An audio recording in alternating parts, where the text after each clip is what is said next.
as it is, except misheard. This is the news as it is.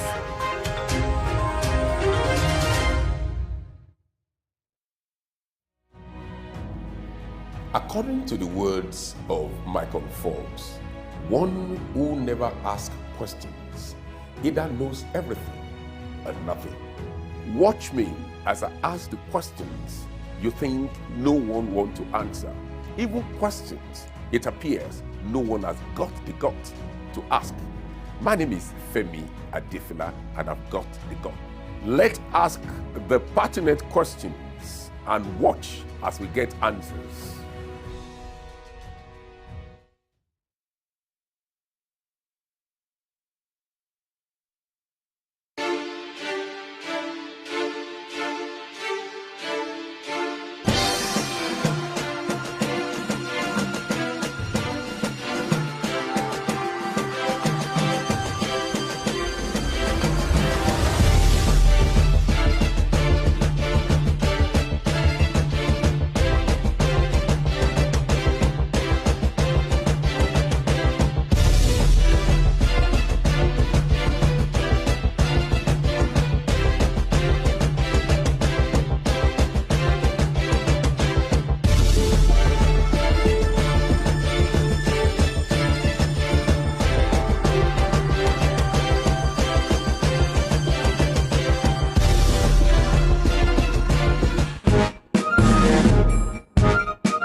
Western Spring Television, ours it is.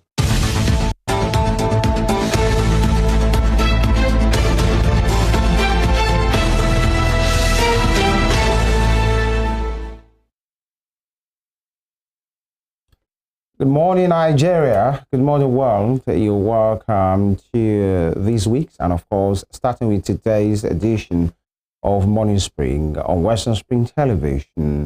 This is the program where we look critically at trending and topical issues in the nation. Sometimes, as at the shores of the nation, we analyze, we critique very, very reasonably these issues that you want discussed on the front burner. That is what we bring to you here on a platter every weekday, 7 a.m. to be precise. Femi Ojo is my name, and it gives me great pleasure to know that you are here and always sticking with us, especially starting with today's own, this day, 6th of November, year 2023. I'm not alone in the studio.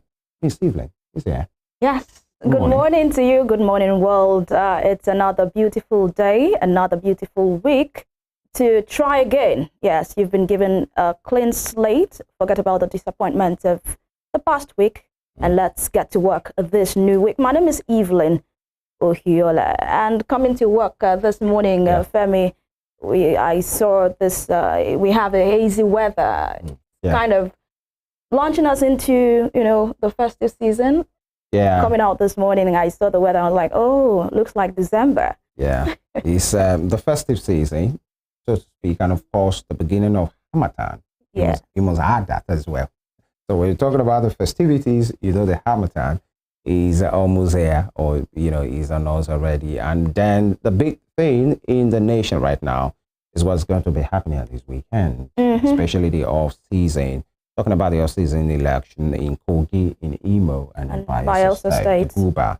The people there will be going to the polls to elect their leader, as far as those states are concerned. I mean, that's what makes us a democratic state. Without that, Nigeria cannot be said to be running democracy. We had 7 months ago, in February, the general elections that produced the different governors and also Mr. President, who is seated right now as a Villa.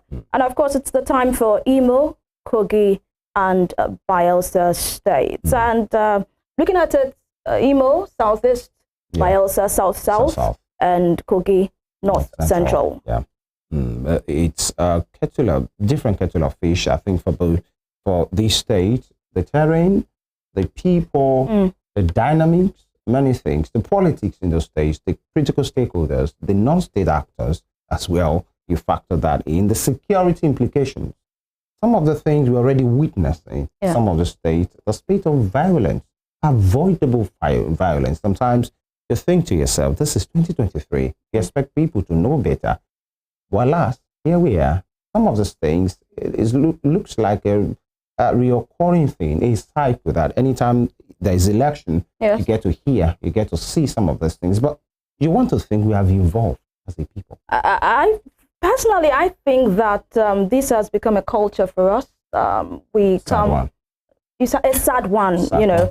We always say every election that this will be a different one, this will be a different one. You see the security agencies talking tough. You see the electoral umpire saying this is going to be the best election that we will have. But over and over, we have a repeat of what we've always had. And this reminds me of what Mr. Richard Obire said the other time when we had him in the studio, that culture will always eat strategy for breakfast. If we do not move away from the culture of violence, from the culture of electoral malpractice, then we are not moving anywhere as a country when it comes to our elections. Talking about winning, and this thing comes on the heels of wanting to win at all costs. A winner-takes-all approach to some of these things mean we have to. People have spent money. Some of them have gotten loans. Some of them have their life depend on it. And it speaks to the motive, by the way, in the first place. Is it about to serve the people, really? Because if it's just to serve the people, why going through all those things to get bank loans, to sell houses, to borrow money from people, to organize some, squad, some of them terror squad, to victimize others, if the true motive is about service? And that is what we have been seeing, especially in the days leading. Now we have 5 days to go to these elections. The IGP of the police has been talking tough. The INEC have been saying they have rectified every of their previous challenges, and now they are good to go. The CSOs, the observers are ready on the matter, and trust us as well to be on this matter. We get to talk about these in the course of the program as well, because that's the big thing. All eyes on IMO, all eyes on Bayelsa, and all eyes on Kogi's state. We wish them all the best as well. On this program, we look at headlines, and of course, at the other side of that, we then get talking, for the conversation of the day. Please do well to follow us on all our social media platforms, on Facebook, on X, and on Instagram as well.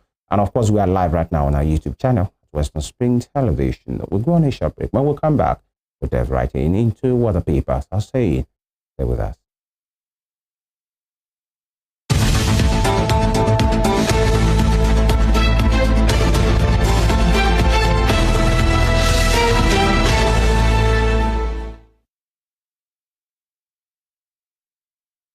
All right, welcome back. Right now, we go straight to the headlines. We'll try to look at what we have on the front pages of different dailies this morning. And to help us analyze some of the headlines this morning, we have Ladiji Alabi. Good morning. How are you doing? Good morning, Evelyn. Good morning, Femi. It's a pleasure to be here again. Thank you. All right, so let's begin right now with the Guardian newspaper this morning. The Guardian asked this one: corruption, defiance to laws cost investors 1 trillion naira in property loss. That's on page 6 of the Guardian this morning. And refineries, I'll hold NNPCL accountable for completion date, says Lokobiri. That's the Minister of State for Petroleum talking tough there. Still on the Guardian newspaper, Syrup sues Tinubu over alleged missing $15 billion, 200 billion naira oil funds. And away from that, trust the Guardian newspaper to give you some facts and figures on its front page. Almost 1 trillion naira worth of property demolished in the last 14 months. That's on the Guardian newspaper this morning. We have Lagos is the most expensive place to build in Africa at $2,056 compared to Kampala, where it costs less than half of this cost per square meter. More facts and figures here. Average price of land in Lagos, 86 million naira per plot. Wow. And the cheapest, 50 million naira to 60 million naira. And the most expensive is 120 million naira per plot. And over 8,000 structures owned by high, middle, and low-income earners have been pulled down within the last 1.5 years by LASG, that's the Lagos State government. Facts and figures there. And we are losing money, if you ask me. We're losing money. Away from that, just below that report in Lagos, Adelabo crash landing in Ibadan airport raises fresh concerns on illegal charter operators. Atiku may be expelled from PDP, says former president's aide. IGP affirms readiness for weekend's off-cycle GUBER polls. That's on page 4.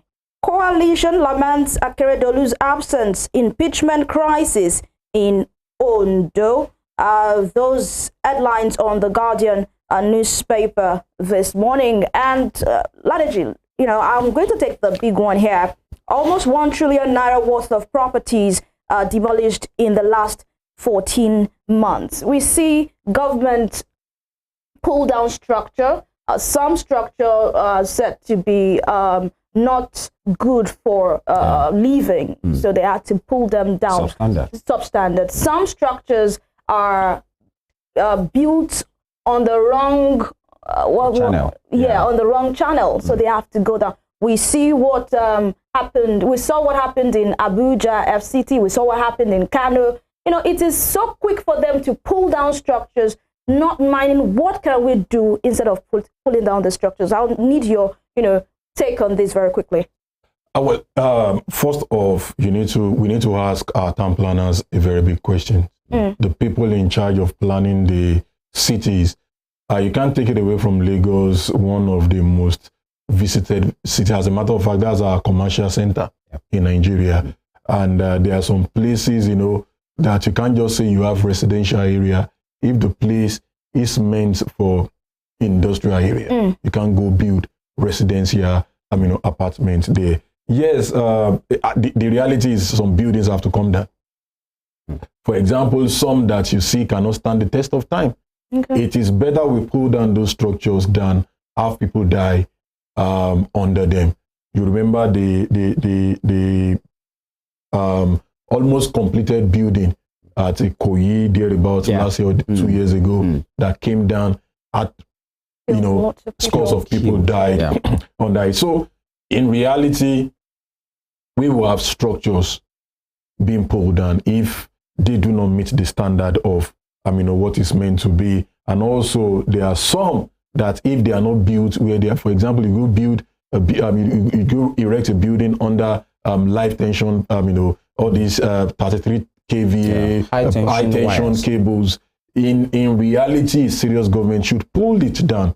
But the question is, who are those people approving? Exactly. Before those building comes up, I know there are people you go meet in the local government. There are people in charge of the, in planning our cities. What are they looking at before those structures come up? It speaks too well about the corruption that has eaten deep into our systems. So we have a failure of institution and failure of systems. That is 100%. You can't doubt it. All right. Thank you so much, Ladeji. That's all for the Guardian newspaper. We head straight to the Punch. The Punch newspaper for today, Monday, November 6, 2023. Off-season governorship polls.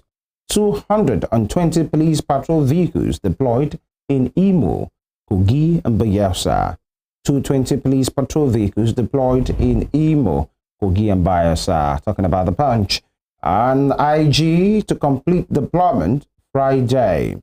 To redeploy IMO CP before pose. Why?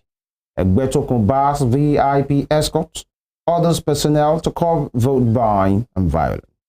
Moving on, the center asked the speaker of Lagos State Governor Babajide Sanwo-Olu with the chairman enterprise NGL, Mr. Aigbaje Aig Imokujai, and of course Sanwo-Olu's deputy Bafemi Hamzat, with enterprise chief executive officer Mizo Bekwe as well. But moving on from that, commanders, others killed as military bombast terrorists. Here we go again. Sad. Commanders, others killed as military bombard terrorists.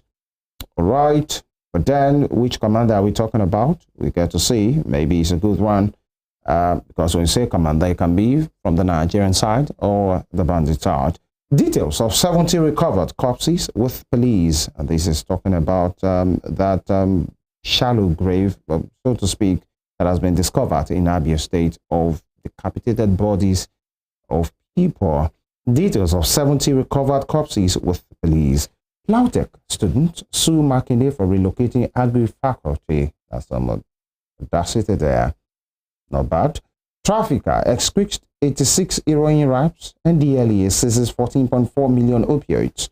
And Israel gives condition for ceasefire. Deaths hit 11,000. And top street, Niger, Benue, Kano marketers hike fuel, blame transport costs. Cooking gas scarcity hits Lagos casino. Others. Collecting pension unlawful. Falano tells Akpabio and others. Yes, I come to Ladage now. Officers imposed 220 police patrol vehicles deployed in IMO, Kogi, Bayelsa. But because we will still have a lot of conversation on that, let me take you to the National Assembly, DG. Collecting pension unlawful. Falano tells Akpabio others. You think they don't know? Well, they do. Is it the people that send prayers to their own email that you will tell me they don't know about collecting pensions? It is terrible. When Evelyn spoke the other time, she said, that's what makes us democracy. And every time I hear that statement, I question myself, is this the standard of democracy? In reality, we are not practicing democracy. We are only practicing democracy on paper. We are practicing government of the few, by the few, and for the few. It has nothing to do about the populace. It has nothing to do about thinking of the populace. People that can... over the weekend, I saw a news about people that were recruited at one of the federal-owned teaching hospitals located here in Osun State over 10 months ago, and 1 naira has not been paid to those people as salary. But we have government that want to go and borrow to buy SUVs. We have government that want to go and borrow. I've always asked these questions. When government tell labor union, when government tell workers, see, we are in a situation where the economy has nosedived. We need you guys to cope with us. There has never been a time that you see politicians protest that their salaries have not been paid. Even their little essays, even the office of the first lady that they created themselves that is not known to the law. You will never hear any complaints. You always see new SUVs worth millions of naira. And sadly for these governors, while they were in office in their states, National Assembly is just like a retirement home for them. They collect pension from the state and enjoy themselves. And even the current president is guilty in this. I think his state is one of those states that started in Lagos State, paying pensions, giving, gifts to the former governor. It's not across all the state, by the way. Now it started somewhere. But I think Governor Sanwo-Olu has even reduced it with the National Assembly by half. What are they doing with pensions? You have teachers, you have doctors, you have people that have worked for 35 years. You mean there shouldn't be no pension? What are you taking pension for? 8 years. What are you taking pension for? What are you taking pensions for? You lived on taxpayers' money for the old days you stay in office. The state fed you, the state clothed you, the state gave you everything. Even your hospital bills was on the state, and you still take pension. That's wickedness. And then you still go to National Assembly to go and collect, to take salary. Do you call that salary? That's not salary. That's largesse. All right. They share money there. That will be all from the front page of the Punch. All right, we'll move straight to Daily Independent newspaper this morning. Endgame for FX speculators as Naira begins recovery. We have a lot of people selling their Naira at this time. Away from that, and the picture on Daily Independent, we have a whole lot of our leaders in that picture. The commissioning of the newly built Oyigo overpass of the Lagos Rail Mass Transit and Rail Red Line project in Lagos. We have the Deputy Governor Obafemi Hamzat just right by the left. And next to him, we have the Ekiti State Governor Biodun Oyebanji. We have the big man himself, Lagos State Governor, right in the middle, Babajide Sanwo-Olu.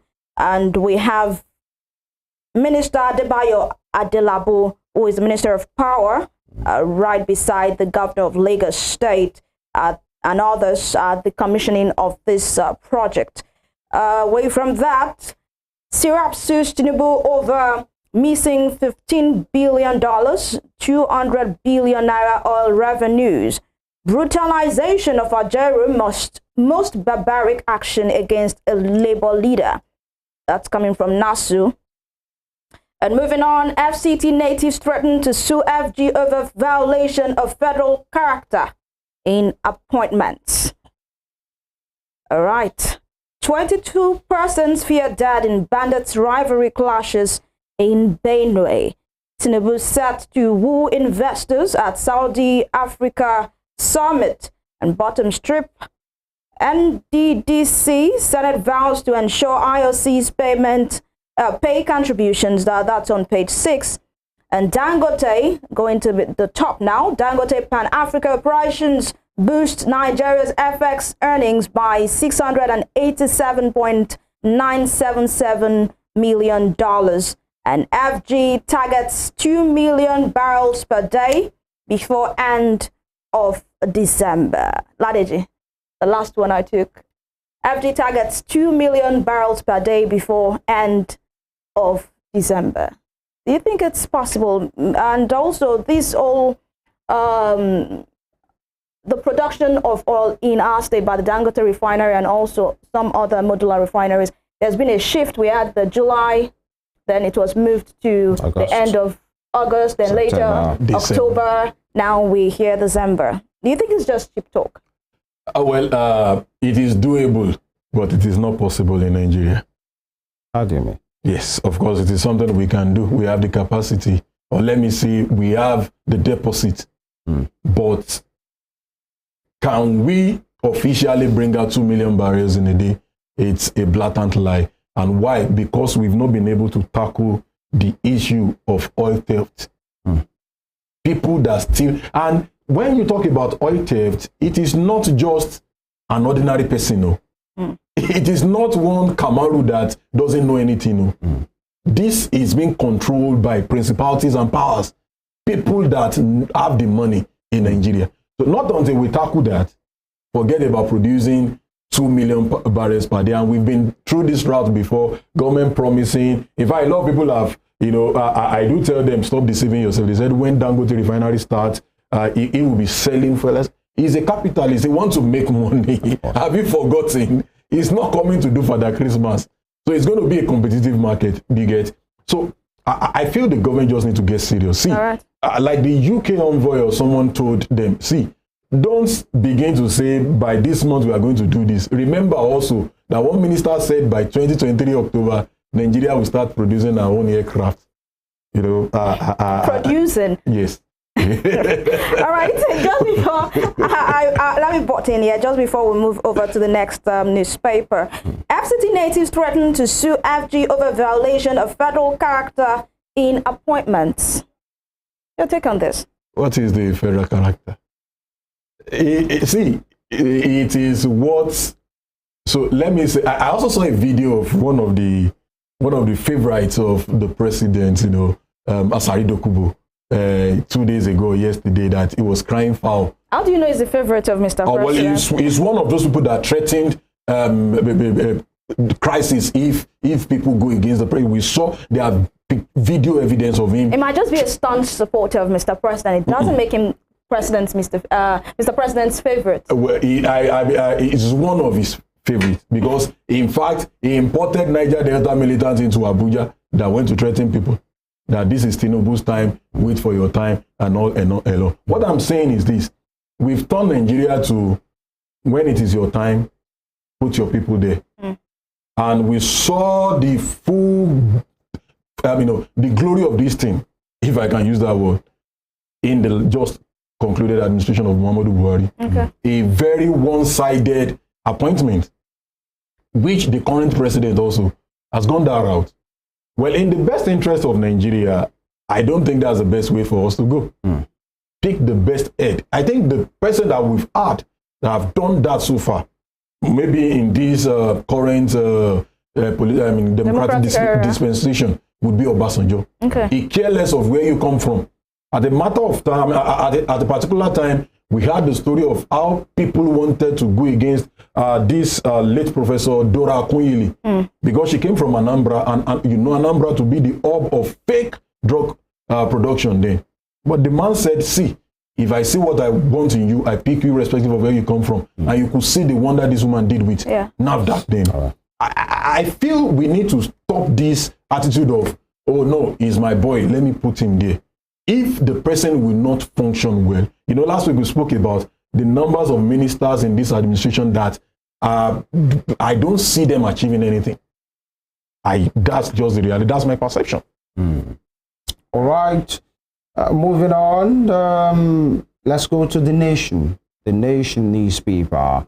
And at the center, why central bank must bring down inflation by Sanusi. Give agri priority. Cardoso saying, we are changing Apex Bank's policy direction. All right, Mr. Governor.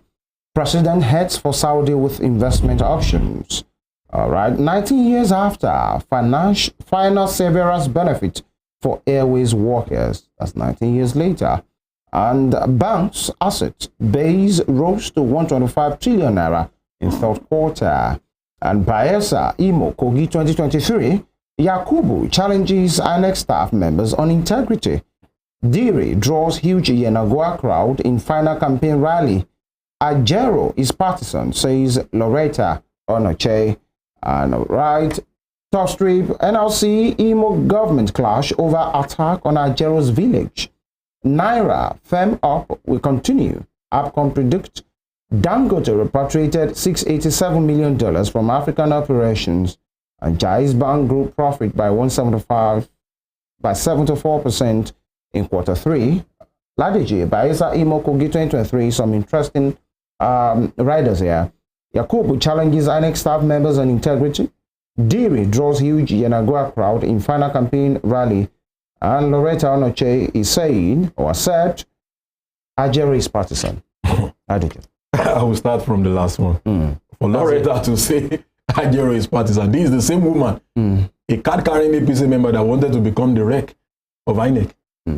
Was more partisan than that. And don't forget also, the current president has appointed 3 solid card-carrying APC members as a rec in state, Akwa Ibom, a very loyal supporter of the current Senate president. That doesn't make us a democratic nation. Now, Yakubu, I think, for the INEC chairman now, I think in the best interest of INEC, they should do the needful. People don't trust them again. That's the reality. When he speaks now, people just like, is it you that said, don't worry, we are going to do this? A lot of promises we saw before the presidential election. And they disappointed people real good.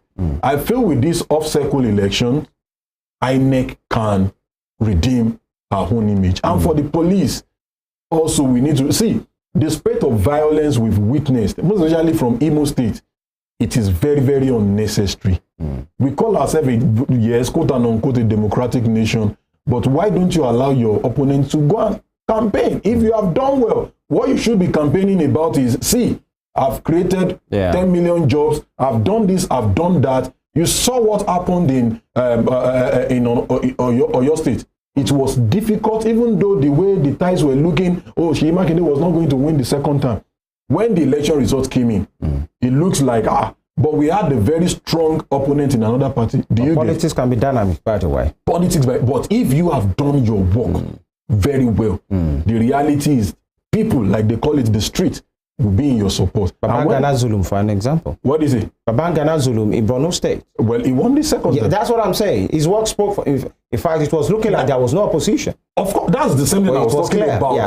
Shiyima Kede in Oyo too. So if Uzodinma has worked so well in the last 4 years, I feel he should have the less of headache. But with the look of things, he's having the bigger headache. All right, but he's somebody that's empowered that people will judge more, by the way. That because he has done virtually nothing in the last 4 years. That will be for the people of Imo State. For the people as political observers too, you need to observe. That will be all from the front page of the Nation.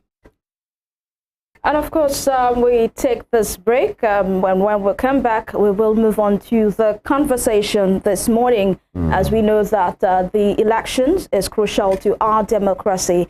And if the selection of our leaders are not determined by the people through election, then we can say we do not have democracy. Today, we are going to be interrogating the concerns, security concerns, majorly on these 3 states, Kogi, IMO, and Bayelsa states. And of course, we'll have our stakeholders come in to help us have a better view of this conversation. Thank you so much for watching. And this is saying bye to Ladiji Alabi at this point. For this morning. For this morning. Yeah.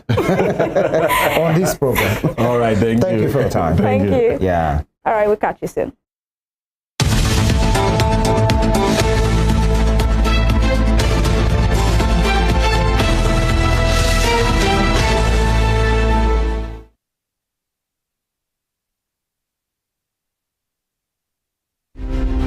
Fumilayo Ransom Kuti was an educationist and advocate of women's rights. She was recognized for her vitriolic comments against colonial policy of taxation as it affected the Nigerian women.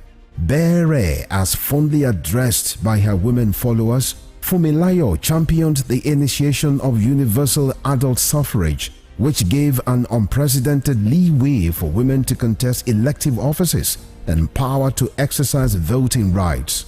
Married to a foremost educationist and teacher, Israel Oladotun Ransom Kuti, the first president of Nigeria Union of Teachers, Fumilayo Ransom Kuti was the mother of children who inherited her spirit of activism. Olufela and Be Ololari, the former, a renowned musical legend.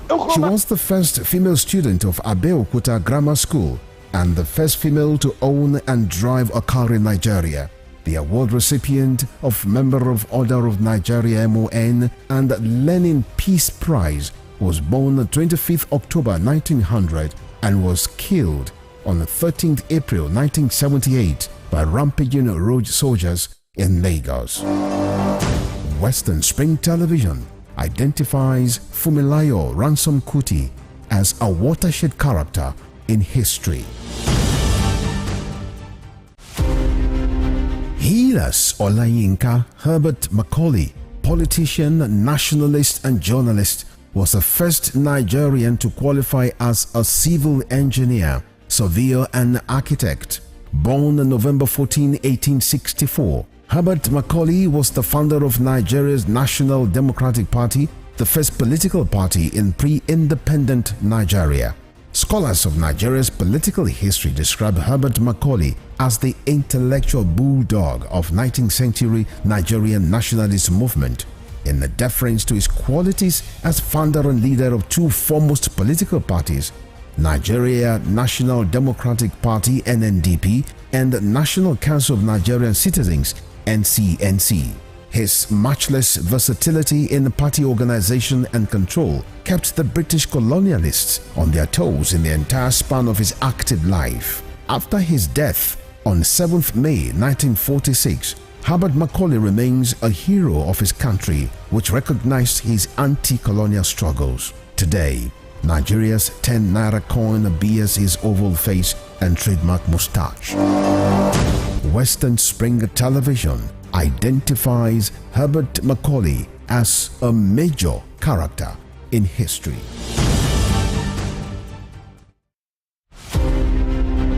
Kiriji War, also known as Ekiteparapo War, was waged among Yoruba main ethnic groups which emerged from the ruins of the falling Oyo Empire that were desperate to replace the awesome powers hitherto wielded by the Alaafin of Oyo. The Kiriji War is defined as a conflict of confederacy and unitary political system championed by Yorubas of different socio-economic and political interests. The Ibadan military aristocrats felt they deserved a dominant position for saving Yoruba land from being totally submerged by the Fulanis by their victory in Osogbo War of 1840 and Ijaye War of 1862. Kiriji War, that took its name from the booming motor sounds of European arms, festered for so long because the Industrial Revolution in Europe provoked high standards of slaves. The 16-year Civil War also caused the emergence of new powerful kingdoms like Ibadan and the rise of powerful personalities like Oluyole, Ogunmola, Kurumi, Latosha, Shodeke, Fabumi, and Ogedengbe. One of the fallouts of Kiriji War was the birth of creative political and leadership structure in Yoruba land that was a blend of federalism and the autocratic monarchical system. Western Spring Television identifies Kiriji War as a watershed event. As a player, there's nothing better than the roar of your crowd. But in Nigeria, there's a roar that may not be heard again. With fewer than 50 lions left, they could be extinct in the next few years from loss of habitat and prey and snares set for illegal bushmeat. So please, say no to illegal bushmeat. Let's keep the roar alive for Nigeria, because poaching steals from us all.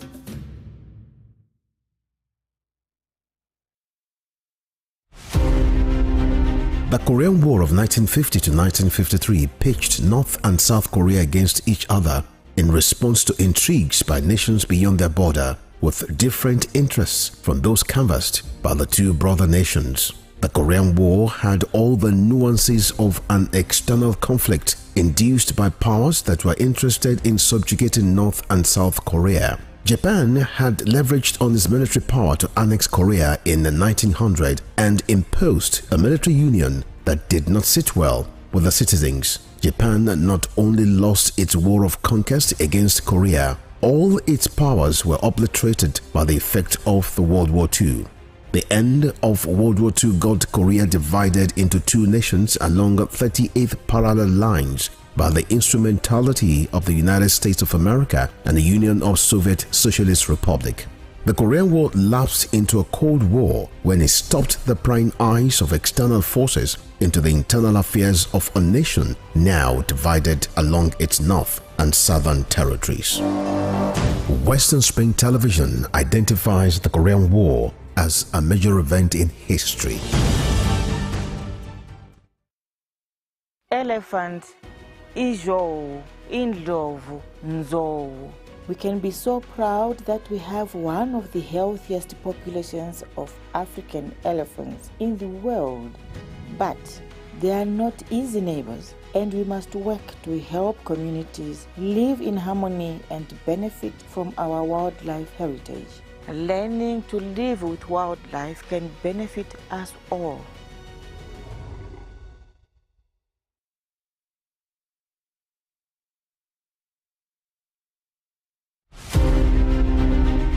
Samuel Ladoke Akintola was a frontal figure in the historical moves that birthed an independent Nigeria from colonial Britain.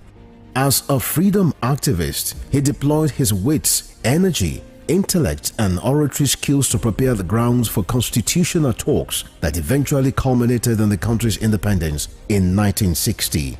The 13th Ààrẹ Ọ̀nà Kakanfò of Yoruba land cut his teeth as a politician when he became a foundation member of Action Group, the dominant political party in the Western region, and was elected the party's parliamentary leader of opposition at the Federal House of Representatives. The crisis in the Action Group, which pitched Samuel Ladoke Akintola against his leader, was not only a sore point in his colorful political life, but a reversal of gains which characterized the exemplary leadership of Awolowo Akintola premiership. 23 years after his death, Oyo State University of Technology Ogbomosho was renamed Samuel Ladoke Akintola University of Technology to keep his memory alive. Western Spring Television identifies Samuel Ladoke Akintola as a major character in history.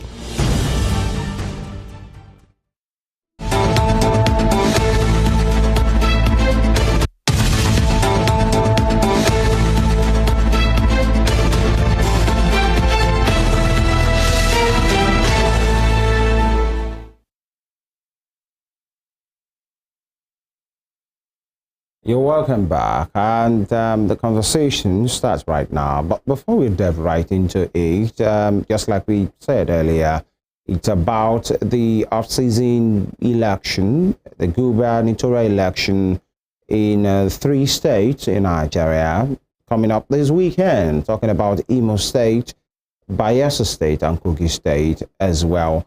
And as they say, the government of the people, by the people, and for the people. Talking about elementary government, by the way.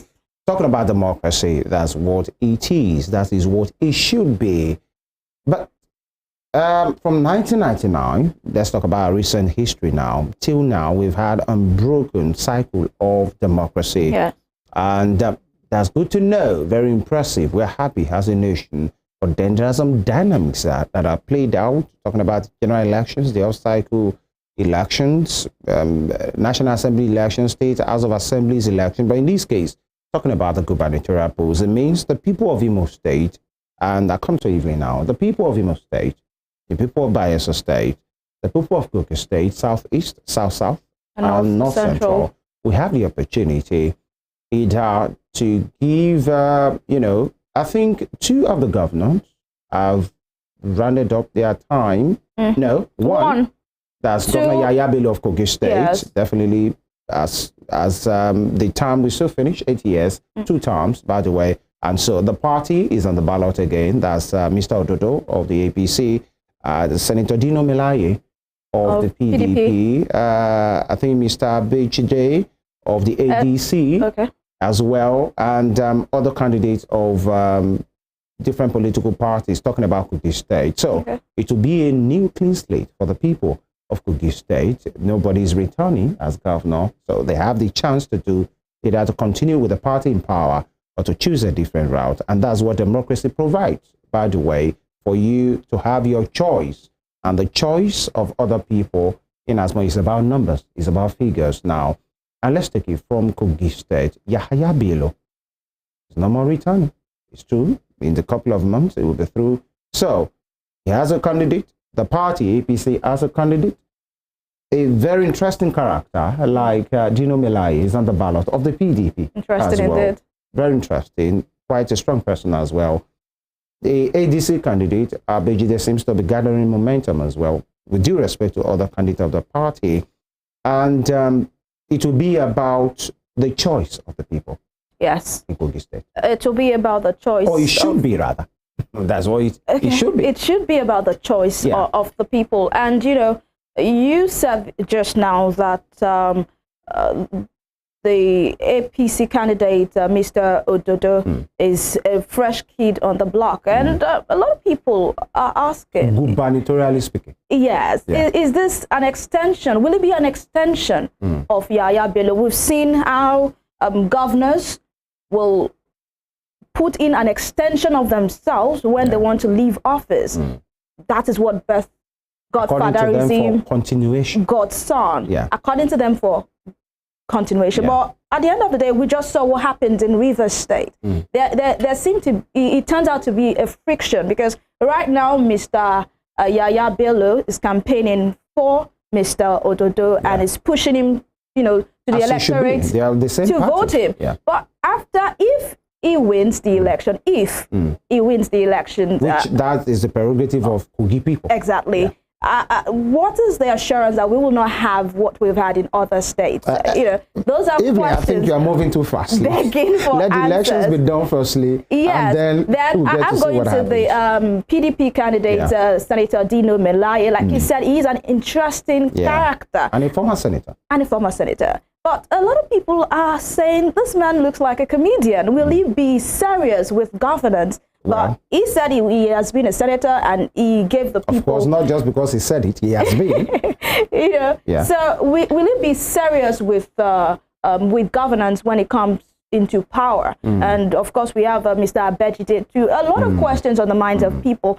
But as of now, I want to believe that majority of the Kogi people have already made up their mind on who they want to cast their vote for. You think so? Their minds are made up. I want to think so. By the way, things happen. It's just 4 or 5 days to the election, and then we get to see the pattern. Either it will be continuation of the party in power, or another party will come into place. By the way, all the best of the people of Kogi State. Now we move to Bayelsa. Governor Doyediri of the PDP is there. And it was quite a very interesting one, the election that brought him into power. Exactly. You know, when the INEC announced the election originally, almost 4 years ago, it produced a candidate of the APC, talking about Mr. Lion, by the way. And everything was almost set for the inauguration. And then that order came from the court that Mr. Lion will not be sworn in because of what has been found out about his deputy. You know, that was the case then. It was so interesting that he made in this because the man was already at the stadium preparing. I watched that. Yes, I saw that. And it actually brought out a fresh controversy about, you know, him being knocked out just because of his deputy. But then the law is the law. It's a joint ticket. It's a joint ticket. So what affects the principal, so to speak, affects the deputy. You know, souvenirs were already printed. I saw souvenirs. The party was already on. The invitation was already given out to dignitaries, and just like people that. already traveled. Exactly. Hotels were booked, but then the order came and cancelled everything, and then produced this runner-up was Doyediri of the PDP, who is now the governor. I can remember the swearing in was done in a very, you know, emergency manner. And I think it took place at the State House. And you could see the governor sweating. The whole place was crowded because they just had to, government doesn't, or democracy doesn't give space for vacuum. Somebody must be there in power. And then it has been at the IMO for affairs. That's the election that produced. And by the way, Mr. Leon didn't get the ticket again. He's now on the platform of the APC. Came on the platform of the APC. Now is the former governor, who was a former Minister of State, Mipre Silva, that has the ticket. Of course, that was back and forth. A court took him off the ticket, but now is back on the ballot. Of course, it will be an interesting one. Doyediri, an incoming governor, a former minister in the former administration is back. And I think that's the main challenger as well in Bayelsa State. It's a local government and very interesting topography. You know, riverine areas, and we just hope the INEC is prepared for what's to happen in Bayelsa. This won't be the first, by the way. It won't be the first, but then, you know, we've had issues where some voters were disenfranchised because the voting materials didn't get to that time because of the interesting nature, challenging nature of the topography. But I think, I'm not sure, Evelyn, that should be a reason. It should be a point anymore. This is a terrain that you already know. You have to do what you have to do. Either is to double the personnel involved or to improve on the logistics. Just do whatever you have to do. These persons should not be disenfranchised. Voting shouldn't have ended in some communities, and then voting is yet to start in some communities. Well, these are some of the challenges that gives rise for, you know, maneuvering and manipulation of the process as well, talking about Bayelsa. So, and in Bayelsa, another thing we should consider is, I hope INEC, the INEC chairman has put into consideration the safety of the electoral officers, because they will be traveling on rivers. And in the past months, we've had loads of accidents on waters. Boats capsizing. Exactly. So we hope the commission is actually putting this into consideration, so we do not have our electoral officers lose their lives just because they want to serve the country. And talk about core members as well. They are an interesting stakeholder, a critical stakeholder rather, on this matter. Some of them will be posted to those riverine areas. So it behoves on the security agencies to protect them. And of course, by extension, the people of those communities to know that these persons are an uninterested party. They are non-partisan. Talking about the NYSC, some of the core members that will serve them. And it's your duty as a parent to protect any core member in your vicinity and not see them as an enemy. Perhaps things are not going your way. So, interestingly, Bayelsa, a former governor is trying to come back. An incumbent governor is seeking re-election. It will be an interesting one. They are talking about the APC candidate, and the PDP candidate, the current governor, Doyediri, with other, I think there is a Labour Party candidate as well, who is strong. I've forgotten the name now. Now, you take it to Imo State, the southeast part, eastern part of the country, where we have sitting governor as well. As Emergent also a very interesting, quite an interesting one. The election that produced him produced somebody else, Emeka Hiedia of the PDP, and now, but the court said otherwise.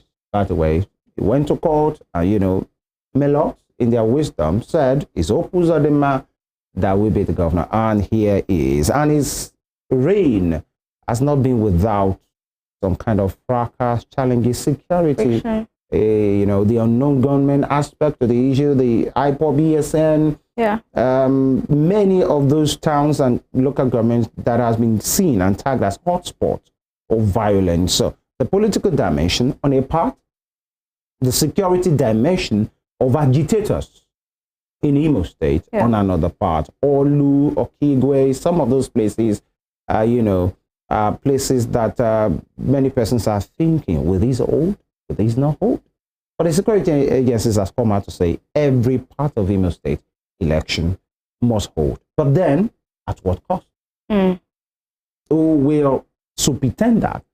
The IGP of police still talked yesterday on a news chart and said, we are ready. But the question is, Evelyn, they are always ready. They are always ready. I mean, the Chief of Defense Staff, Christopher Musa, said, anyone who, okay, let me paraphrase now. I can't get this and his exact words, but he said that anyone who intends to steal ballot box will be running to his cemetery. That is, prepare to die if you intend to steal ballot boxes. But this is not the first time we'll hear tough talks from our heads of security agents, and we hope that this time around it will be different, because security of lives and property is very important. So that's the number one foremost responsibility, election. Even without election, even before and after election, during and after election, is this business of any serious government all over the world, the security of human lives and properties. But now talking about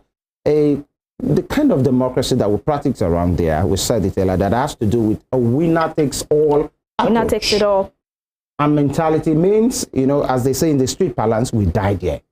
And that's how it has always been. That phrase that was alluded to credited to former President Obasanjo, saying, it's a do or die affair. Yes. But almost 20 years or 24 years down the line, it is still the same do or die affair. And now Imo State, many persons are watching, because the agitations of the persons who, the unknown government IPOP situation is a huge factor on its own. Then we have the political violent nature of some persons, which is, is not just peculiar to Imo State. So many watchers, political observers are thinking, what will happen in Imo State? But the IGP is saying, calm down, guys, you're on top of the situation. But on the election day, will you be on top of the situation? At the last general elections, we saw video clips of people running away with ballot boxes. Intimidated. People who are polling units and are threatening persons. If you dare vote, or they are saying, and sometimes we have the security agents standing next to them. Exactly, and they do nothing. And you see some of these non-state actors saying, in this polling unit, this is where we belong. A political party owns this place. If you dare have the mind to vote for any other political party, leave now. Or else, whatever will be for you, you might not live to tell the story. And you're talking about people that are still talking about serving the people. Evelyn, must I throw everything away just because I want to serve it? That's it. Is it worth it? In Nigeria, It is, because we all know what is on the table once they come into power. If we can cut the cost of governance, the people that are coming into office will really, truly serve the people. Then we'll have leaders that have that have the people at heart. If we truly cut the cost of governance, but Nigeria leaders, our governance in this country is extravagant. We spend lavishly. Is it? Yeah, we throw money around lavishly, but the office gives them that paraphernalia of unending funds that it looks like. Talk about the security votes now. Is a kind of security. Is a kind of vote, a kind of money that is never accounted for. It's at the behest of the governor to use it for whatever they think it fits, but it's called security vote. So it's not probable. Let me use that word. That's on one side. And then the executive power, the executive nature of that tier of government. Of course, we have the executive, but the kind of the other tier that should be doing check and balance in the state is the State House of Assemblies. But then you and I know, as distinguished viewers know, controlled by what happens governor. Is largely, most of the times, because some of them just appear like, due respect to the, honorable ones, they're called honorable, by the way, they believe they are stooges of these governors. Some of them have picked them from different local governments so that they do the bidding, so that the governor will have power over the house, and then it will have a very smooth reign, which is not really good for the people. So when a governor is behaving in a way that is not, that is not right, that is not in tandem with our laws, is the State House of Assembly that's supposed to call into question and say, why have you done this? But then you and I know the rest. And we have the judiciary on the other hand, supposed to also uphold the law. Of course, they're an independent arm of government by themselves. So we hope that things will work out. And talking about the critical stakeholder now, the security agencies, the voters having the highest. Somebody said the office of the citizens is the highest office of the land. But that's, it looks like all these motivational talks, by the way. You all know the office that is the highest, by the way. But then the critical stakeholders, first of all, start with the voters themselves. Get your cards. I'm not sure if actually the opportunity is still there in this state for them to get your cards. But you can't keep on making talks, talking about statistics when you will not get up and get your cards and go out to vote. There are no voting booths on social media, no polling units there. So make sure this person is the one that has entered. That's the way we say it. This person is the one that has entered, or the one that has been voted in. This party has done this, that party has done this, and you never participated in the process. Where's the moral right for you to be a part of that conversation? The security agencies must be on top of the matter, not just in the manner in which they say it, but people must see.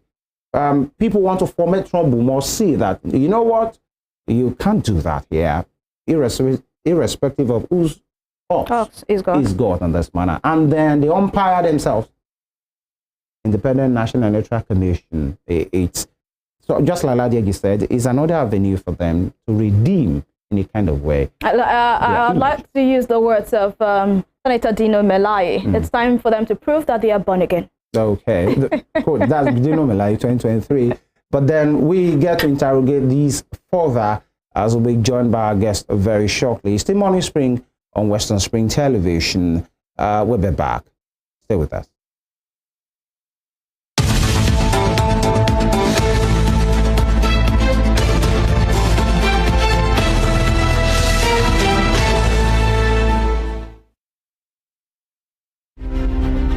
The British Empire was the largest and the most powerful in the world. At its zenith, the empire embraced a quarter of the Earth's land surface and imposed her imperial majesty's rule on more than 458 million peoples across nations and continents. The empire took off with overseas possessions and trading posts established by England, spread over 3 million kilometers between 16th and early 18th century. Like previous empires, the British Empire began to crumble on its weight of overstretched territories and growing unrest in our various colonies. Today, the British Empire no longer exists. What is in place is the Commonwealth of Nations, a loose association of sovereign states which recognize the King of England as the titular head. Western Spring Television identifies the British Empire as a watershed empire in history. Every wild animal serves a purpose in a balanced and functioning ecosystem. But demand for bushmeat can destroy that balance. Deforestation and trade in live wildlife put us all at risk of disease outbreak like Ebola, Lassa fever, and even COVID-19. We can all help prevent extinction and diseases by saying no to illegal bushmeat. Keep them wild and keep us safe.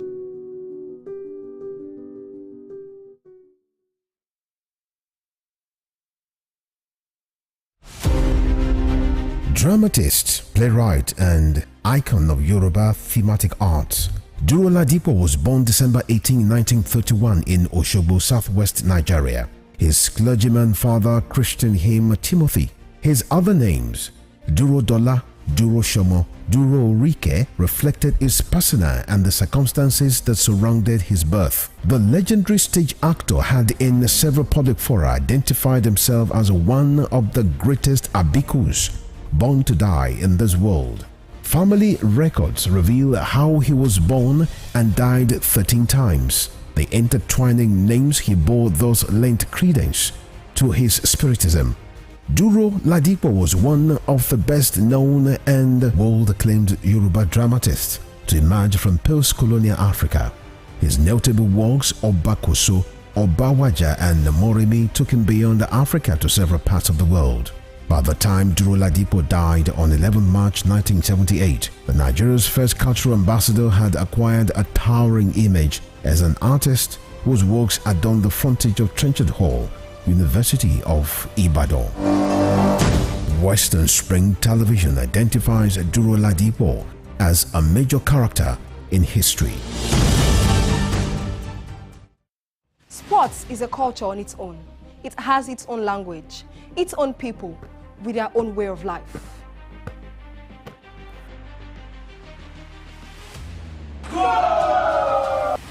The world of sports is never void of actions, stories, dramas, and scandals.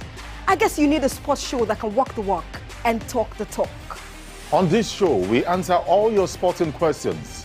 The whens, the whys, the wheres, and even the what ifs. Sports Spring is that show that will give you that new lease of life you've been looking for in sport journalism. Join me, Joseph Atewe, And your sports Amazon, Nengi Ernest. on this station, Western Spring Television, channel 190, only on Star Times.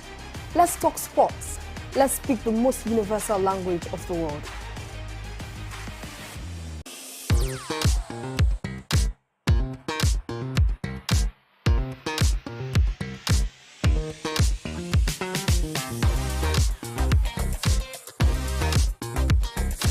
Turn it up! It's the Wild Wild West, and Western Spring Television is pulling out all the stops to make sure that you don't miss out on every of the fun and happenings around you. Yup, we've got you covered because your girl got all the juiciest tidbits and entertainment news from around the world.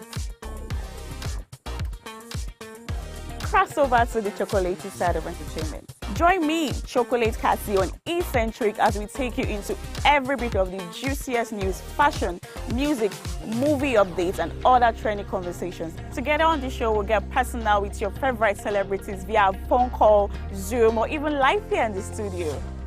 Eccentric will be showing on your TV screen on Western Spring Television, channel 190, only on Star Times.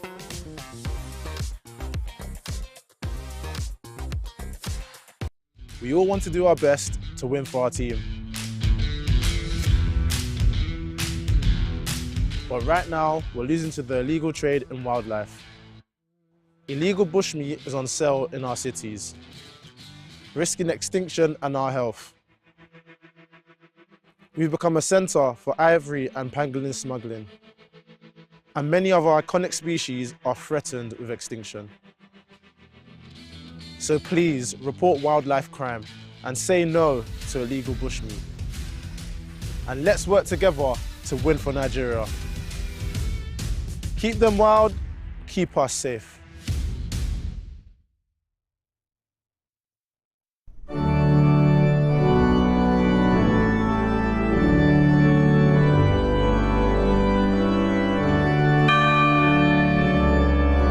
Here are 5 amazing fun facts I bet you never knew about Christianity.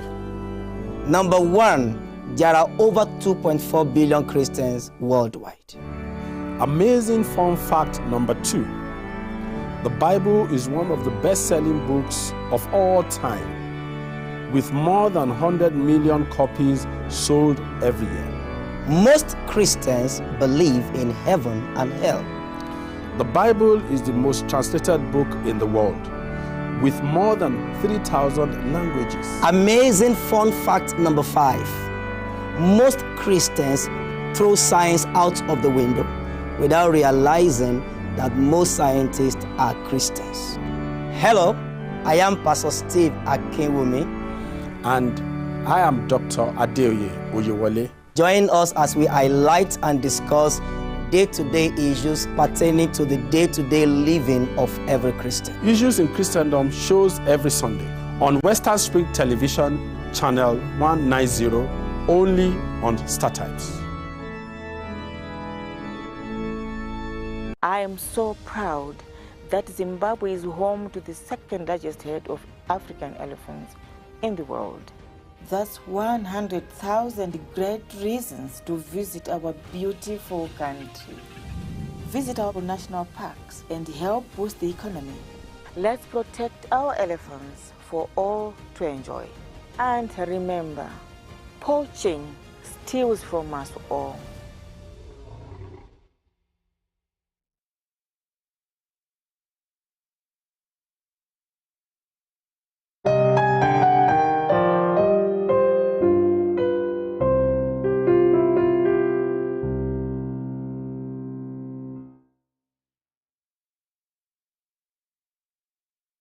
Our economy, films, and music are well known throughout Africa. But when our wildlife is in crisis, it is bad for our reputation. We are losing our lions, elephants, and gorillas. But Nigeria can change that if we say no to illegal bushmeat and report wildlife crime.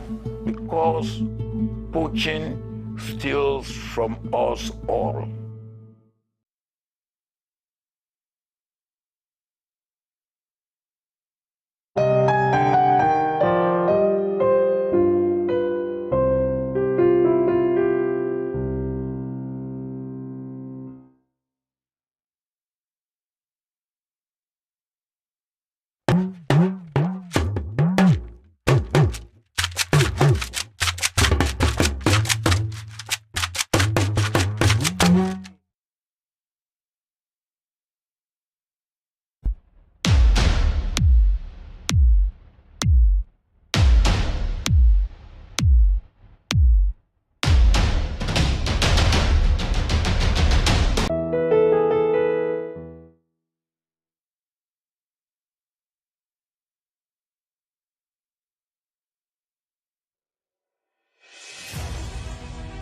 Can you imagine the feeling when you get your news as the break with facts and clarity?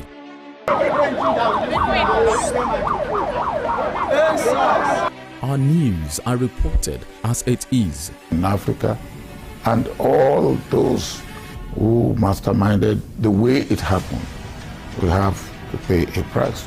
Enjoy Western programs, projecting culture and tradition to the world.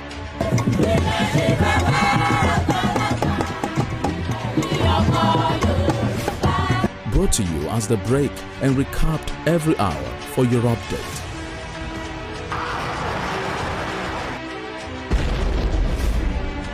Fellow Nigeria, how to improve your welfare is of paramount importance to me.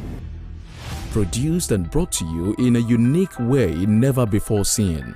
Western Spring and Western Spring Television. Television is coming home in your color and culture. Arrested, affected, sound, Found. What do we see? What do we say? Flowing from a spring. A fact A to Z. Check and confirm. Ever is pounding current events. Traveling down from the business gist to the globally arising happenings, to the sports news, to the bittersweet infos. Guided transmission, even diffusion, vast and fast, detailed facts are fled. Within seconds, nuggets of words that flew across borders are fired. Stories short and long, wrapped in bundles of words, broken and dissected as it is, except misheard. This is the news as it is.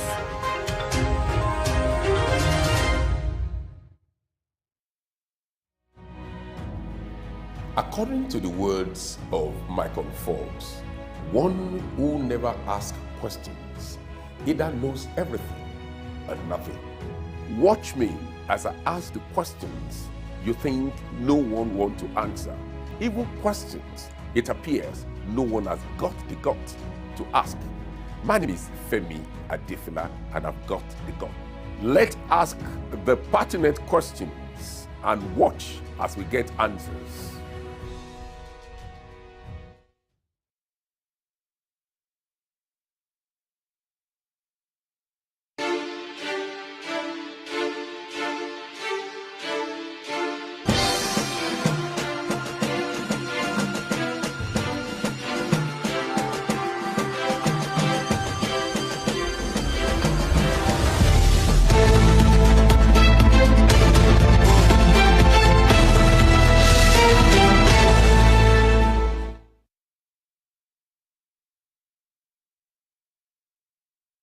All right, you're welcome back. The conversation, we start earnestly now. We gave a preface, a background to that, talking about the government of the people, by the people and for the people, democracy, the journey in our recent history, 1999 to 2023, how far have we evolved? Now, we're talking about the selection process. In this matter, election process, our electoral system, how far have we evolved? We are going to put it to test again this coming weekend through the off-season election, the gubernatorial election coming up in IMO, Bayelsa, and Kogi states this coming weekend. INEC, security agencies, critical stakeholders, state actors, maybe some non-state actors as well, the dynamics to this election. And we are being joined right now by a key observer and the head at KDI, Kimpact Development Initiative, whose group have really worked tirelessly on elections in the past and they're working on strengthening our democracy. Mr. Bukola Idowu. Mr. Idowu, good morning. Good morning. Thank you for having me. Thank you.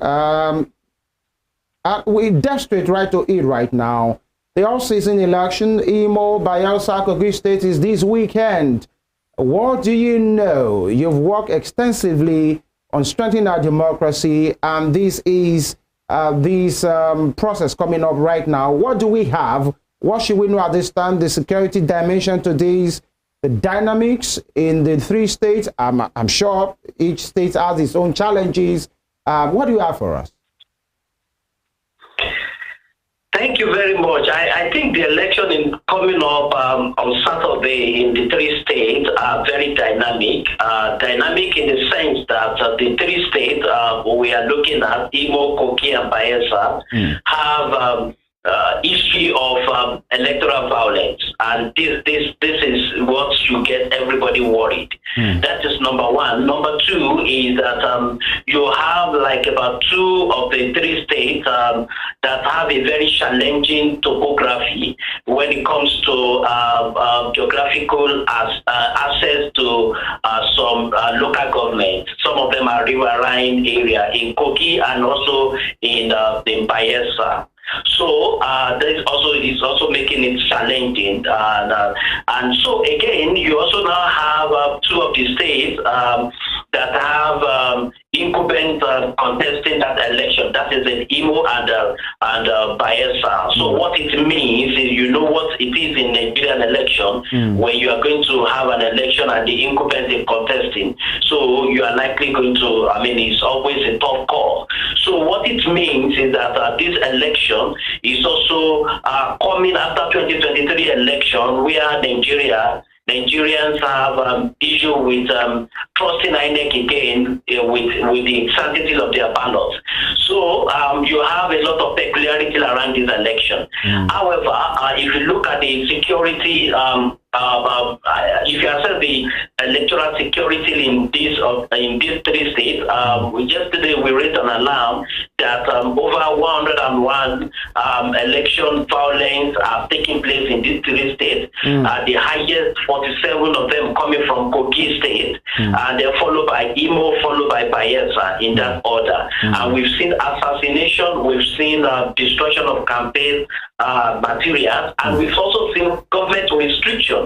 The incumbent on campaign activity. So this caused for worry as we are approaching the elections. And don't forget, this is like a standalone election, which means the disadvantage of standalone election is that you have a lot of security agencies coming into that state, and our worry is that when you flood those states with a lot of security agencies, then you are likely going to have a low voter turnout. And low voter turnout is not really good for any election, because it means just a small portion of the citizens are going to elect who is going to govern them for the next 4 years. So that is not what we want. If you look at the last governorship election in Anambra, having similar experience, you have that the turnout was just like about 10%, a little bit above 10%.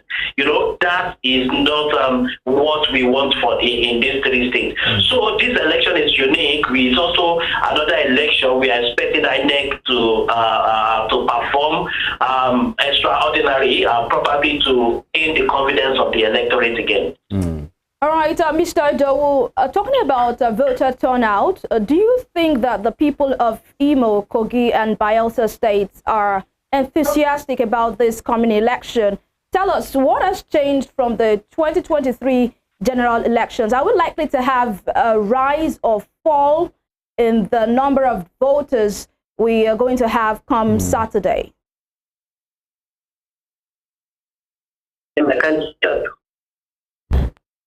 Okay, I am asking you if we are likely to have a rise or fall in the number of voters come Saturday. Are we going to have a massive voter turnout or low voter turnout, like voter apathy? Rate exactly.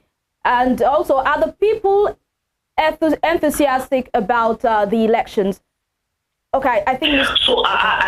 Thank you, Evelyn. I think for us, our assessment has shown that our expectations should not be high around this election, and I'd say our expectations should not be high in two major areas. Number one, in terms of voter turnout, so we should not be expecting anything out of the box in these two areas, because if you look at, for instance, I give you an example of what is going on in Bayelsa.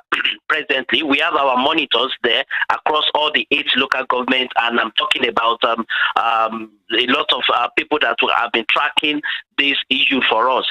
So you find out that, look, there have been a lot of violence incidents, Brass, Nembe, Southern Niger, and these are the issues you have in that particular state. So one of the concerns is this: you need to understand that. Okay, before I just talk about those concerns, let's even assess the idea of the strong candidates contesting in this election. One of the things you need to understand is that these strong candidates are spread across the 3 senatorial districts, and what that means is that traditionally this set of people will like to win their senatorial district, and that's already, what it means is that intense competition. And when you have intense competition around this election, what it means that people just want to win at all costs. Again, don't forget another lexicon in our election, which talks about go to court. If you are not satisfied, go to court. What is the implication of that? So people want to win at all costs at the fourth ballot. And what it means that they have to do everything possible, violence, rigging, and to just make sure they win. And then they go on to look, when we get to court, we will slug it out. And forgetting that, of course, people need to understand that it's also difficult to prove your case as a petitioner at the court. So what you eventually have is that people are going to just do anything within their power to win at the first ballots. Now, that is for Bayelsa. When you come to IMO, one of the things you see in IMO is that you have the secessionist agitation going in IMO, the IPOB, the ESN, and then and you have some local government. And I give you an example. You have Osu local government as a very terrible spot where even INEC office have to relocate from that place. It is very dangerous in Osu local government to associate with election. All right, we'll try and connect with Mr. Idowu here, trying to give us an update about the peculiarities of each state. I started with Bayelsa, and now he's talking to us on the dynamics of what is playing out in Imo State, the southeastern state, with the incumbent governor, Hope Uzodinma, trying to see re-election, and of course, many contenders as well. Trying to get the vote of the people, and that is what counts. Trying to see, the dynamics playing out in this particular case. But then, beyond other strategies, Evelyn, beyond all the gimmicks, so to speak, beyond the planning, schemings, which is not strange to this process, it's about the will of the people. The will of the people. And, Mr. Idowu said some minutes ago that we should not get our hopes high about voters' turnout on Saturday. And that gives me concern. Because off-cycle elections naturally in this country comes with some voter apathy. Because it's like standalone, it's not even like they are standalone elections. So it's only IMO, Kogi, and Bayelsa State that are voting in the entire country. So people are like, I'd rather sit at home than go and vote. So according to him, the security situation and also voter apathy may likely play out on Saturday. All right. Mr. Idowu, are you with us? Yes, I can hear you. Thank you. All right. Please continue. You are going to land on your thought on the dynamics playing out in Imo State. So in Imo State, like I just mentioned, like Osu specifically, where you have issue around ITIN, secessionist agitation. One of the things people need to understand in this election is that the election in Imo is going to be conducted in the amidst insecurity, and that worries everybody. You see, people in Imo are scared because you've seen several warning. Challenging this election, telling people that not to come out, and in fact, they are also demanding the release of Nnamdi Kanu for those the IPOB agitation, the IPOB secessionist agitation. So one of the things you need to understand is that people are afraid in Imo, and so we are concerned about that. So one thing you need to understand is in Bayelsa and also in Imo, we don't really expect higher turnout. But again, let's come into Kogi. Kogi has the highest number of electoral violence in this among all the three states having this election. And one of the things you need to also understand is that you see, the incumbent, putting a lot of restriction around campaigns and having a lot of of clashes between the APC candidate and SDP candidate. You know, SDP candidate defected from APC, so and that interplay is high in Kogi. And again, you now find the issue of one of the things playing now is that, for instance, in Kogi, you find out that they just released a memo. The government wanted to take all the hotels in that particular state and not giving anybody, any observers, any opposition observers also to come into the state to have a place to stay. And when you look at what has been going on in Kogi, it was just one day peace, another day violence, one day peace, another day violence. And that is what we have recorded. So when you put all this together, now, before then, let's just go back to IMO. IMO put a lot of restriction on campaign, where the opposition, for you to be able to campaign in that state, you have to have like about 54 million to be able to erect a billboard. And that is, of course, very, very absurd. So what thing we are, when you put all these things together, people are afraid. People don't want to die, because election is supposed to be a civic affair, not a military affair, not a war. And that is why we are employing the security agencies to try as much as possible to be very professional in their deployment, to make sure they curb election violence, because the effect is going to affect the turnout in this election. And when the turnout is affected, then it causes two things are likely going to happen. You may not be able to have a winner at the first ballot, because the spread will not become an issue. It become probably a constitutional issue. We now will begin to talk about the margin of lead. That is another conversation entirely. Then again, then it puts a dent on the integrity of that election, because people did not participate. And when people doesn't participate in an election, it calls into question the integrity of that election. So what you have now is all hands must be on deck to make sure that people come out to exercise their franchise in this election. But as it is today, if you conduct election today, you are likely going to have a low voter turnout. Yes, you've spoken to the peculiarities of these, and very critical is the security of human lives and properties, especially in Imo State. The police have come out, the military rather, has come out to say election will hold in every part of the state. I think INEC has spoken to that as well, but then it is very notable to ask these very critical questions. Spoke about the spate of violence in Kogi State as well, the interesting topography of some of this. They're talking about Bayelsa and Kogi State. But then in the middle of all this, with what you know so far, Mr. Idowu, how will you rate the preparedness of the security agencies and INEC as well? At a forum yesterday, these critical stakeholders were well represented, and they are talking like they are very confident. But with what is on ground, how will you rate them? I think we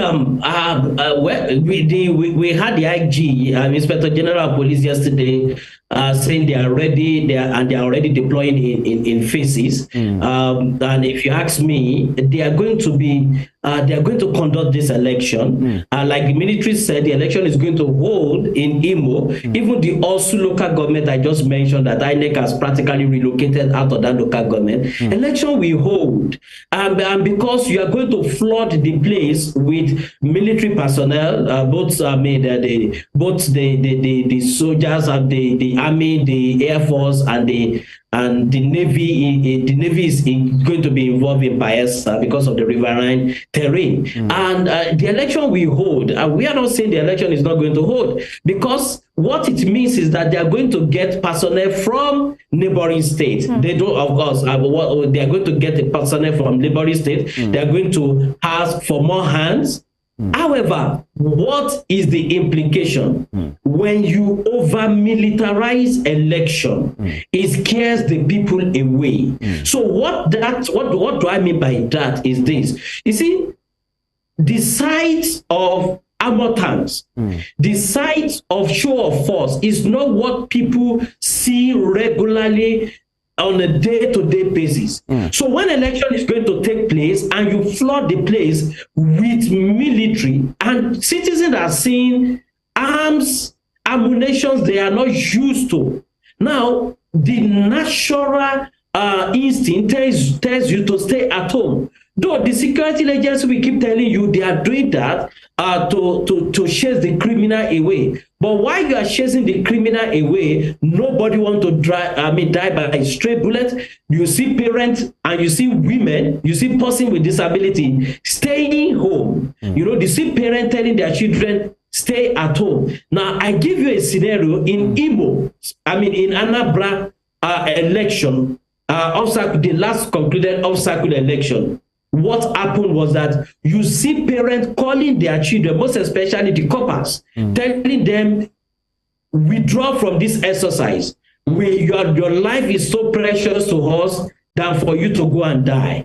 So, and that was one of the things that really caused logistic challenge in that election, because most of the parents withdrew their children from that election 10 minutes.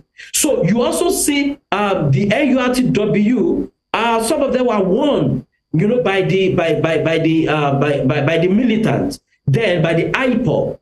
You see, so what they did was that to withdraw their services, and INEC have to go 9 minutes to go and be looking for vehicle. So are we likely going to see that in play in IMO especially? And yes, we are likely going to see that. So what we expect is that, one, aside military and over-militarization of that election and flooding the place with military that will scare the citizen away, what are we doing around negotiation? What are we doing around mediation?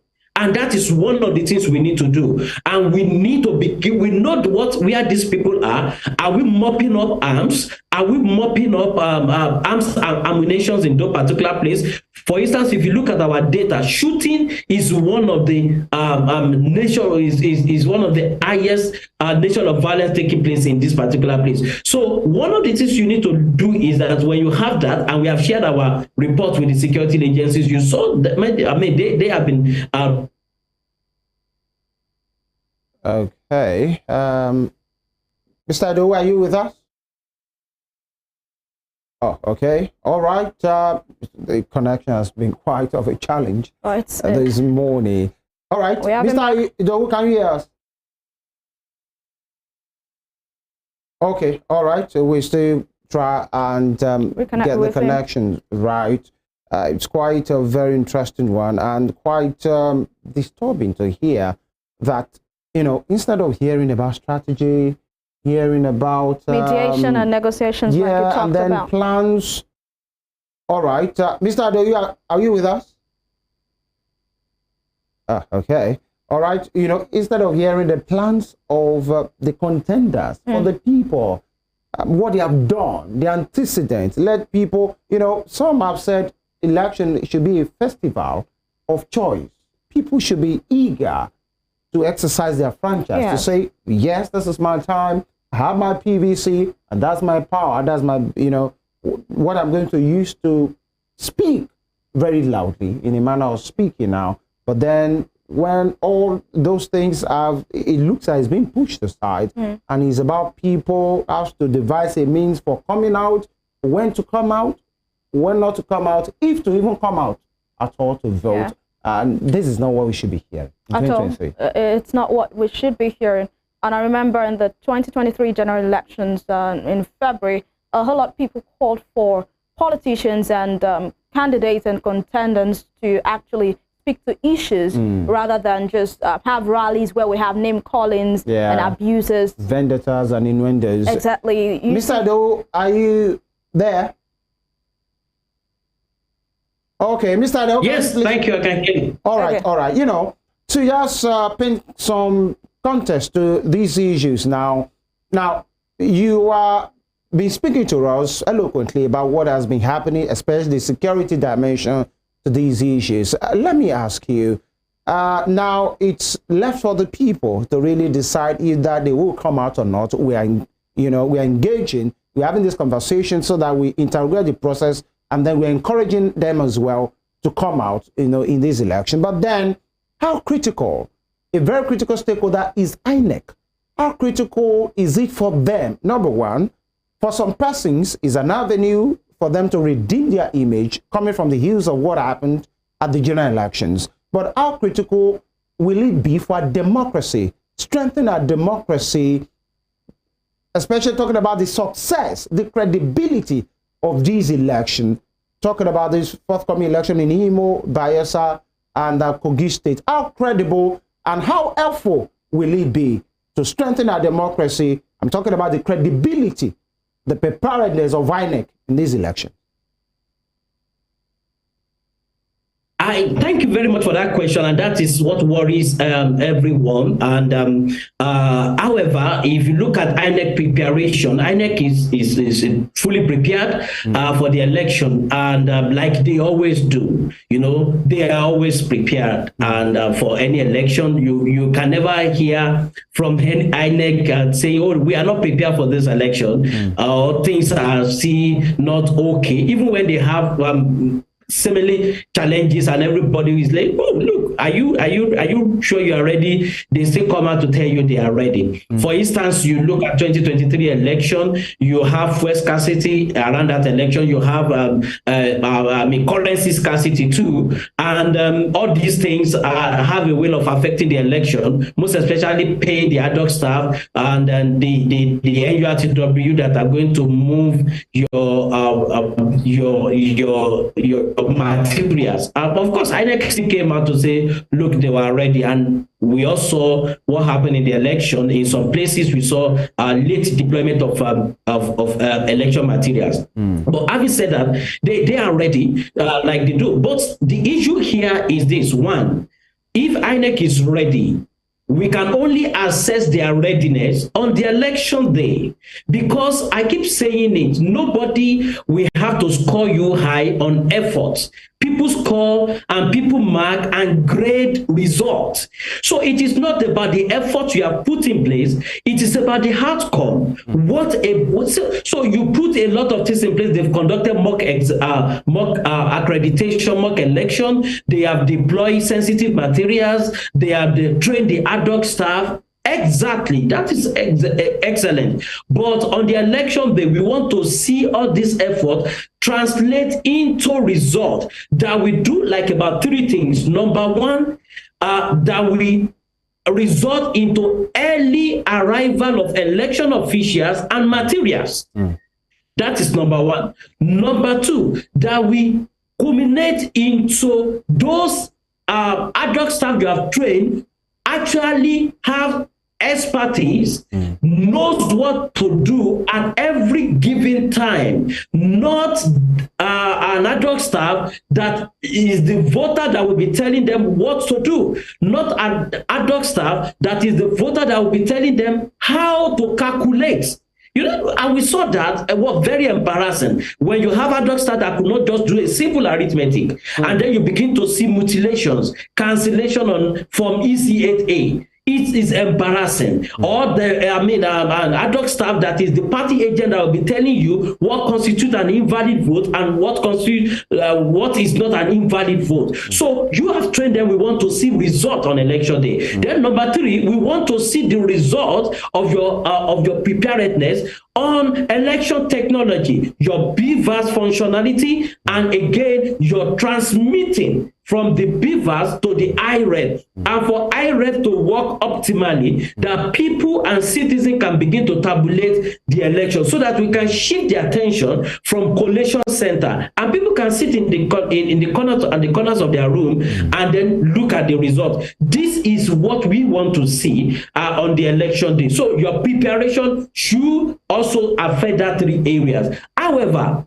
let me also say this is another litmus test for INEC to really redeem their image around this election. So because whether you like it or not, we conducted a survey in these 3 states. Many of them have lost trust in capacity of INEC to be able to conduct free and fair election because they believe they are not really neutral. However, this is an opportunity for them to redeem this image and then say, look, we are actually an unbiased umpire. And we are going to do that in this election. Again, please permit me to quickly say that even on the part of the electorate, they want to exercise their franchise, but we have not also seen most of these candidates contesting talking to issues and what they want to do for people. It has always been rhetorics upon rhetorics, but we also want the candidate to come out and tell the electorate what the issues they will be tackling if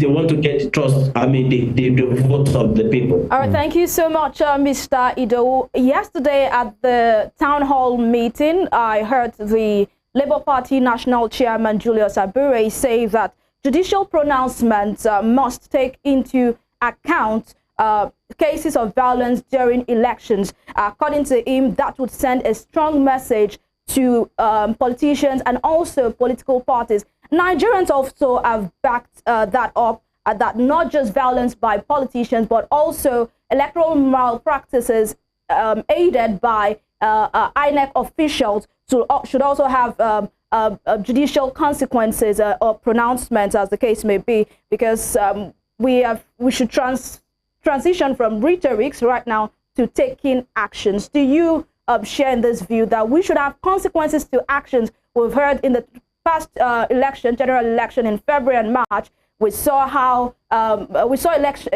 election violence during elections. We also saw electoral malpractices aided by INEC officials. But it's just rhetoric, like you said. No actions. Nobody was jailed. Nobody was charged. What's your take on this?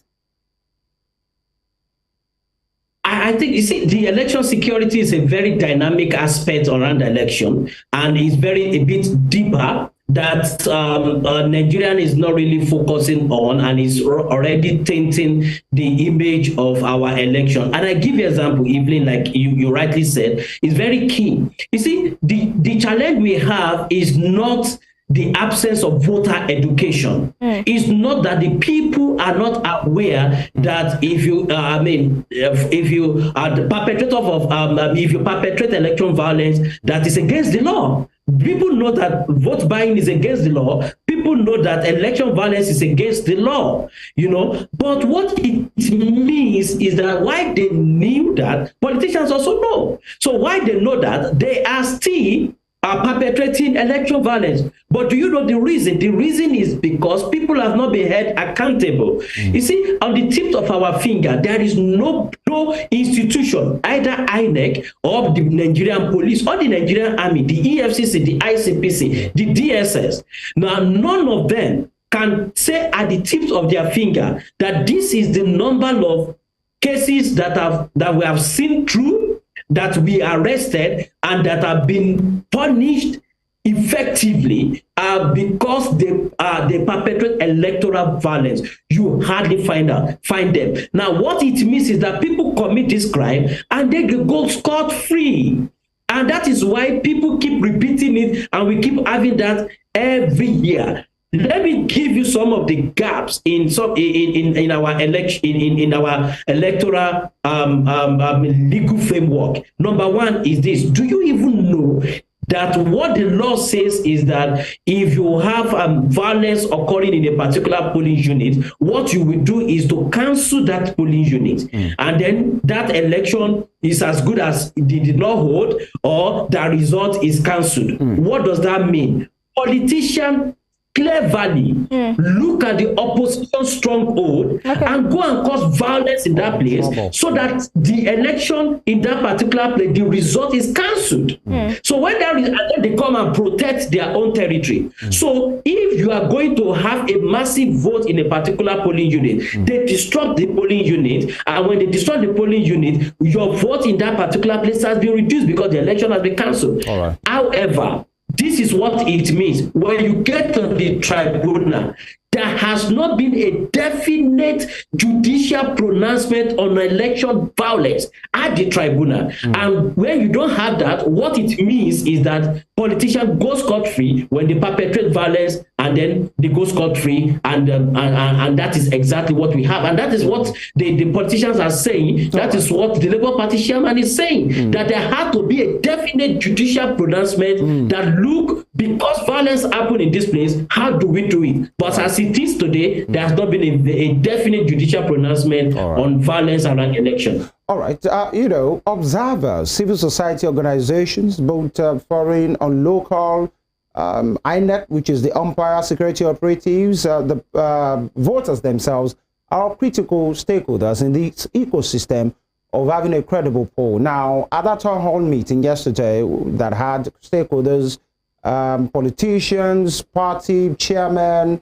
many persons represented, and the people as well, between your group, that is, by the way, your organization rather, KDI, and a media house, one person came out, and I think it's from your end, and talked about what you talked about earlier as well, which is about a memo that has, been seen, that has went viral in some states, that some state government has ordered hoteliers and hotel owners, rather, to not give out their hotels to any other persons, that they are in charge, they will book it. Now, many persons are wondering, so what becomes of the observers?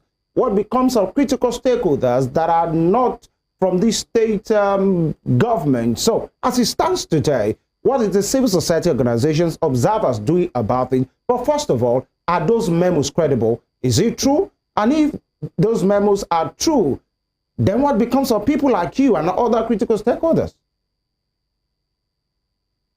I think, let me start with this. Those memos from IMO, it started in IMO, and then Kogi followed suit. Those memos are true. And I think I can confirm that it's actually emanated from the state government in those states, because at some point when civil society raised concern, they have to do a rejoinder. In fact, in some instances, they have to say, tell the people that, look, the reason why they are doing this is because for instance, in IMO said, because of security reasons, some thugs are coming into the state and they don't want them to have a hidden place and things like that. But that is, we know that is just one of the tactics of the politicians around the election. And I give you an instance. So this is not new. For instance, let's even take it from Osun election. We saw in the last election where the state government is then denied the opposition of access to stadium to use for their campaign. And it's the same strategy, just in another coloration you are seeing. Now, what thing you need to see is that, look, how come, and these are the questions we are asking ourselves, a memo comes from IMO, from the commissioner in charge of tourism, that is in charge of all hotels in the state, asking the state to, asking all hotels in the state to reserve their hotel room from on the 4th, which was like about Saturday, on the 12th of after the election, and that they should furnish them with the prices, and then so that they can make payment, and everything is going to be booked. One of the things you need to understand is that Imo State is one of the states in this country that has the highest number of hotels. So the question we need to ask ourselves is that, what do you want to do with the rooms? Number one. Number two, who is paying for the room? Is it APC or the state government? You see, state resources should not be used as a means of campaign against the opposition. And that is number one. Number two is that we also saw in that particular IMO where opposition were not allowed to campaign. If you are going to erect a billboard, the state government is placing a charge of 54 million on you to erect a single billboard. And that's why you go to IMO today, you hardly see opposition billboard in the state. These are what we are seeing. Then in Kogi too, it's the same thing. Civil society are already shouting, already asking. For instance, from our own group, we have to reach out to the hotel we are booked and say, look, we are coming, and they confirm that, excuse me, the memo is true, but you are not going to be affected because you book earlier, and we know you are a credible organization. But that doesn't mean it doesn't have. What about the people coming to the state to observe? The implication is this: you are not likely going to have diverse observers' opinion around the election. So and again, when another observer is now saying, "Oh, this is the report we got," they will be asking you, "Why you there?" But you are making it difficult for the observer to go there, because where are they going to stay? Where are they going to stay in their situation room? Even media organizations that are going to send people to the place, where are they going to sleep? And these are the implications. So we are likely going to have the state government in that particular place, or a dominant political party in those states controlling the narrative, which is not good for the democracy. Which is not good for democracy. I want to sincerely thank you, Mr. Bukola Idowu, for your take on the program today. And of course, in these days leading to the election, we will still have to call you to give us an update of what is going on. Kudos to the work you are doing at your end. And of course, we wish you all the best and the good people of IMO, Bayelsa, and Kogi in this quest. Thank you. Mr. Bukola Idowu is the team lead at Kimpact Development Initiative. Once again, thank you. All right. Thank you very much. Thank you for having me. Thank you very much. And these will be the size of the program today. Just like I said, for the opt-in time, the government of the people, by the people, and for the people. We hope it remains so. This will be the size of the program. Femi Ojo is my name. This is where we apply the brakes. Please do well to follow us on all our social media platforms, on Facebook, on X, and on Instagram, and of course on our YouTube channel at Western Spring Television. Do have a very rewarding day. God bless Nigeria. I am Evelyn Ohiola. Thank you for being a part of our mold. We'll make a return tomorrow. Stay safe. All right. Bye.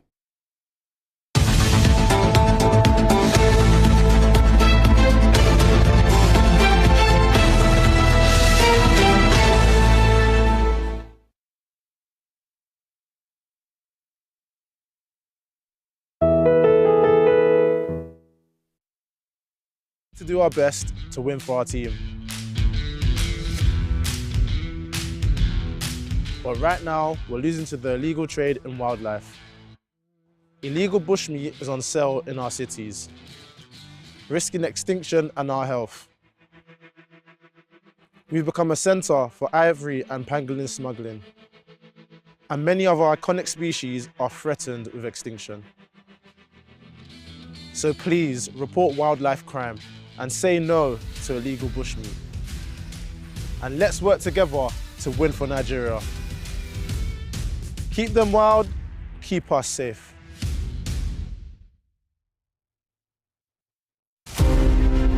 Funmilayo Ransom Kuti was an educationist and advocate of women's rights. She was recognized for her vitriolic comments against colonial policy of taxation as it affected the Nigerian women.